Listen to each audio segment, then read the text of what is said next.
할렐루야. 오늘 말씀의 제목은 70번씩 7번 용서하라입니다. 본문 말씀은 마태복음 18장 21절로 35절의 말씀입니다.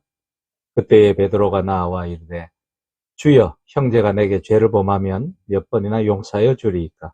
7번까지 하오리이까? 예수께서 이르시되 내게 이르노니 7번뿐 아니라 7번을 70번까지라도 할지니라.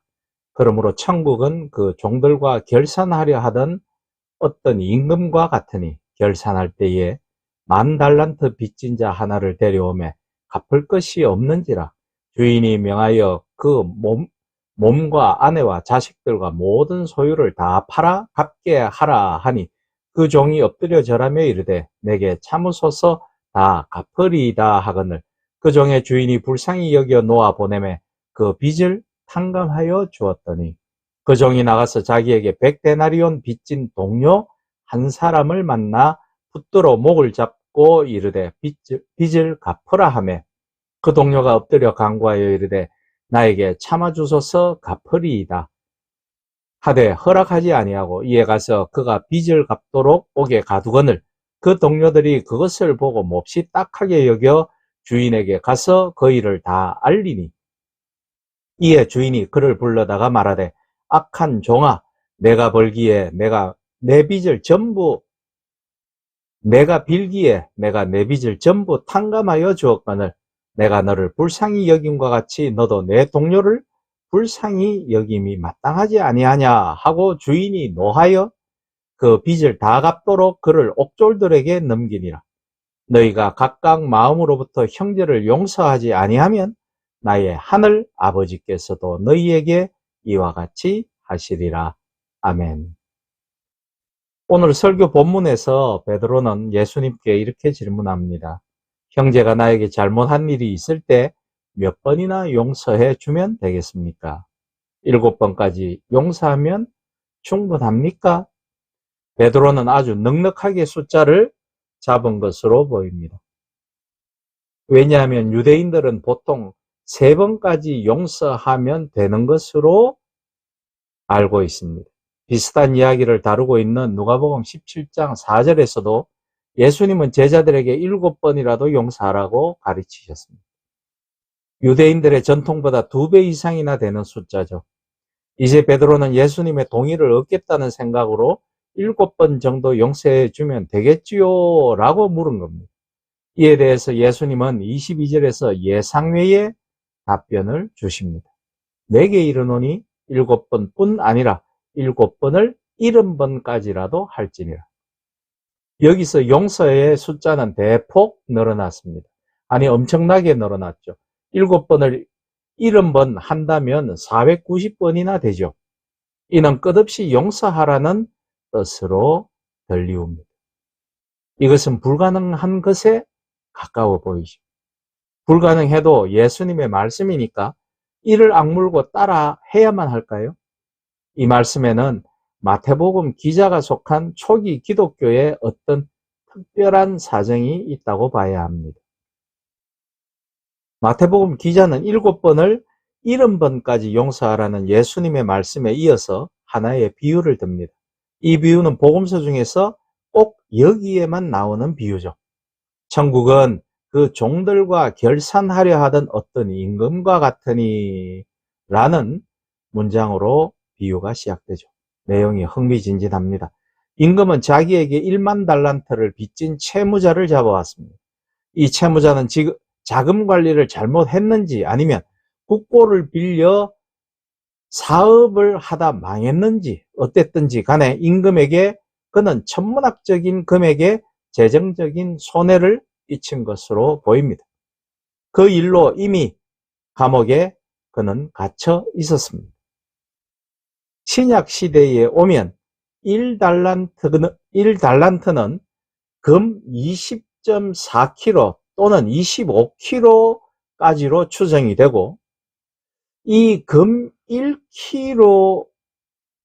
1달란트 20kg가 2023년 2월 28일 기준으로 금값 1kg는요, 80여만 원이 됩니다. 그러니 1만 달란트는 20만 4천 킬로그램이기 때문에 금액으로 치면 한화 17조 2999억하고도 뒤에 숫자가 더 있습니다. 역사서에 의하면 헤롯 정권의 1년 예산이 900달란트였고 갈릴리와 베레아 지역의 세금 총액도 200달란트에 불과했다라는 걸 감안한다면 1만 달란트가 어느 정도의 큰 금액인지 알 수 있을 겁니다. 임금은 종과 그 가족 모두를 팔아버리라고 명령을 내렸습니다. 그러자 그 사람은 엎드려 절하면서 빌면서 언젠가 갚을 터이니 용서해달라고 봐달라고 구하죠. 임금은 이 종을 불쌍히 여겨 석방시켜 주면서 그 빚 자체를 탕감시켜 줍니다. 이 종은 이제 자유인이 되었습니다. 그런데 그는 자기에게 100데나리온 빚진 친구를 만나 그 친구에게 빚을 갚으라고 종용합니다. 100데나리온은 1만 달란트에 비해 50만 분의 1에 불과한 아주 작은 금액입니다.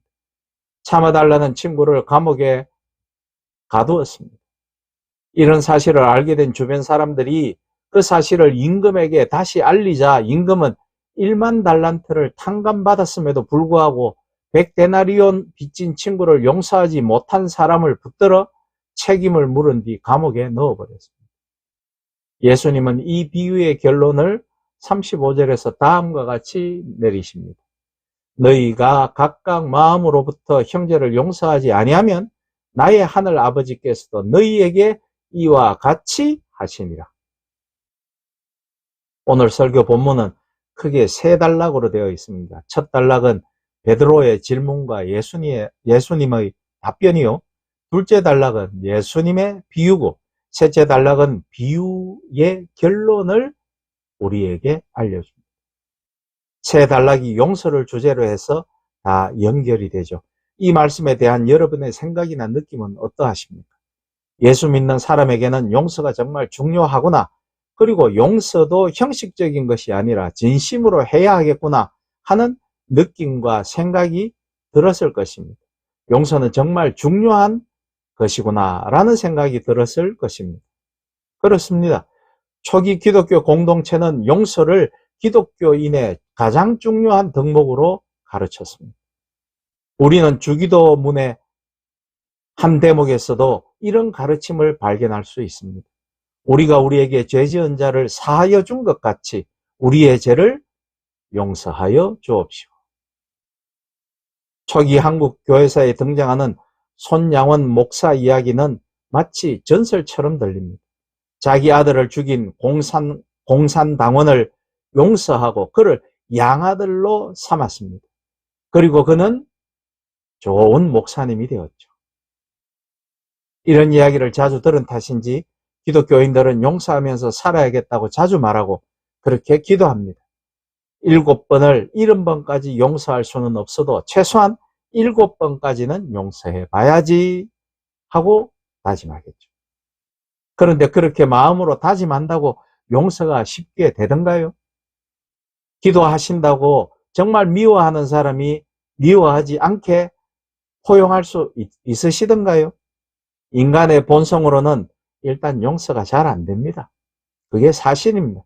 기분 나쁜 말만 들어도 우리들은 화가 치밀거나 속이 상하거나 아니면 폭력을 행사해야 하거나 적어도 기분이 굉장히 나빠지죠. 본문의 비유에 등장하는 그 사람을 보십시다. 1만 달란트를 그는 탕감받았음에도 불구하고 겨우 자기에게 100데나리온 빚진 친구를 그는 용서받았음에도 용서하지 못합니다. 참으로 뻔뻔한 사람이죠. 인간이 아닌 것처럼도 보입니다. 꼭 그 사람뿐만이 아니라 우리 모두는 다 그 범주 안에 있는 대충 비슷한 사람들이죠. 억울한 일을 당하면 마음 깊은 곳에 상처로 그것이 자리하고 있습니다. 그게 반복되면 병이 되겠죠.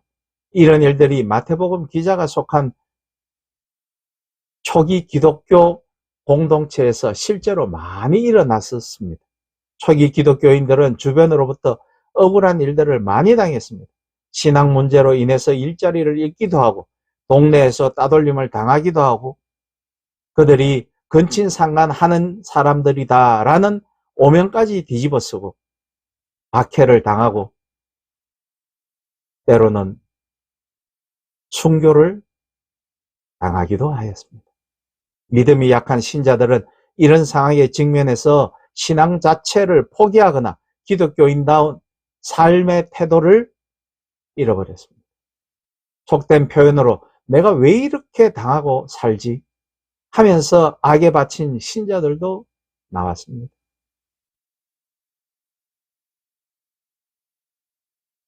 이런 반응은 인간에게 본성적인 거라서 어떻게 피할 도리가 없습니다. 오늘날 대한민국 사회에서 벌어지는 계층과 계층 간의 반목, 세대와 세대의 불신, 양극화, 경제적 양극화, 정치 불신 등은 일정한 수준을 넘어서 이미 임계점에 곧 폭발할 것 같은 임계점에 가까워졌다라는 조짐까지 보입니다.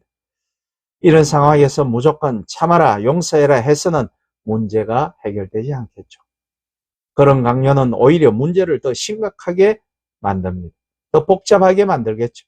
기독교가 말하는 용서의 윤리가 그렇게 오용되기도 했습니다. 용서할 마음도 없고 그럴 능력도 없는데 예수 믿는다는 명분 하나로 꾹 참고 지내면 더 큰 병이 들 뿐입니다. 그래서 기독교인들 가운데는 하지 말아야 할 것들을 저지르는 경우가 왕왕 있고 그것이 큰 사회적 문제가 되기도 했습니다. 영혼 속에 내재된 상처를 씻어내는 과정이 필요하고 그 해법을 찾아야 합니다. 그런데 성경은 근본적으로 우리들의 발상 자체를 전환하라고 가르칩니다. 그것이 1만 달란트에 얽힌 이야기입니다. 2000년 전 마태복음 독자들은 이 비유에 나오는 임금이 바로 하나님을 가리키고 있다는 사실을 깨달았을 것입니다. 사람은 하나님으로부터 무한한 빚을 탕감받은 채무자와 같습니다. 이 사실을 절실하게 깨달은 사람이라고 한다면 자기에게 100데나리온으로 빚진 얽히고 설킨 세상살이에서도 용서의 영성으로 살아갈 수 있다는 것입니다. 일상에서도 이와 비슷한 경험을 할 수 있습니다. 큰 사랑을 받은 사람은 온 세상 사람들을 사랑하고 싶어지지만 배신과 폭력에 시달린 사람은 세상 사람들이 미워지는 것과 같습니다. 1만 달란트를 탕감해 주신 하나님의 은총과 사랑을 받아들인 사람은 존재론적인 해방과 기쁨을 경험하게 되어 있어서 100데나리온으로 그의 영혼이 결코 훼손되지는 않을 것입니다. 그럴 때 세상과의 참된 화해가 일어나는 것이겠죠. 이제 우리는 본문 말씀이 무엇을 가르치고 있는지 알게 되었습니다. 7번을 용서할 것인지 490번을 용서할 것인지 아니면 영원히 용서할 것인지를 말하는 게 아닙니다. 용서의 영성을 숫자로 계량화한다면 그것은 율법이 되고 말 것입니다. 이미 한국 기독교에 수없이 많은 율법이 존재하고 있습니다. 본문은 형제의 용서가 하나님과의 존재론적 관계에 연루되어 있다는 사실을 짚음으로써 세상 사람들과의 관계에서 쉽게 걸려 넘어지지 말라라는 가르침을 주는 것입니다. 저는 오늘 설교 본문을 읽으면서 마치 마태복음 기자가 속했던 초기 기독교 공동체로 시간여행을 다녀온 기분이 들었습니다. 억울하고 속상한 일을 당해 실족한 신자들에게 마태복음 기자가 따뜻하지만 준엄한 충고를 하고 있는 것입니다. 그의 충고는 오늘 우리에게 그대로 전달됩니다. 우리에게 누구에게나 있는 100데나리온에 얽힌 일은 이제 그만 잊어야 합니다. 누구에게나 100데나리온을 빌려준 나에게 빚진 자가 있다라는 사상 말입니다. 지금은 그것이 손해가 아닌 것입니다. 다만 우리 모두가 1만 달란트 탕감받은 사람이라는 사실에 집중해야 하는 것이죠. 그럴 때 진정한 의미에서 형제 용서가 가능하고 또한 우리들의 구차한 영혼이 아버지로부터 영원한 생명을 얻을 수 있음을 기억해 주시기를 주님의 이름으로 부탁드립니다. 아멘.